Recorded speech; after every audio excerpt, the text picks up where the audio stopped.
Bupati Wali Kota supaya kerja keras ya sampai ke visi-visi semua camat-camat semuanya. Tidak ada alasan apapun kecuali mati. Gubernur Aceh datangkan tim dari Cina untuk lacak jenazah tertimbun longsor. Gubernur Aceh, Muzakir Manaf, telah mendatangkan tim dari Cina untuk mendeteksi mayat korban banjir bandang di Aceh yang diduga hingga saat ini masih tertimbun lumpur. Mualem menyebutkan mereka berjumlah 5 orang akan membantu pencarian korban tertimbun lumpur menggunakan perangkat khusus. Mereka punya alat mendeteksi mayat dalam lumpur, ini sangat membantu, kata Mualem dalam keterangan tertulisnya, Sabtu, 6 Desember 2025.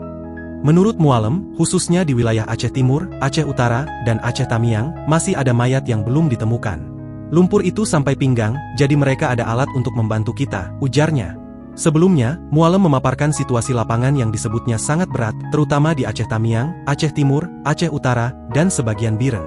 Menurutnya, terdapat kampung-kampung yang hilang terseret banjir bandang. Untuk percepatan distribusi logistik, Gubernur menginstruksikan pemindahan arus pengambilan sembako dari Banda Aceh ke Krueng Giukueh dan Bandara Maliku Saleh sehingga lebih dekat dengan daerah terdampak. Selain itu, kebutuhan tenda dan air bersih diminta dipenuhi segera karena masih sangat kurang di banyak titik pengungsian. Download Tribun X sekarang, menghadirkan lokal menjadi Indonesia.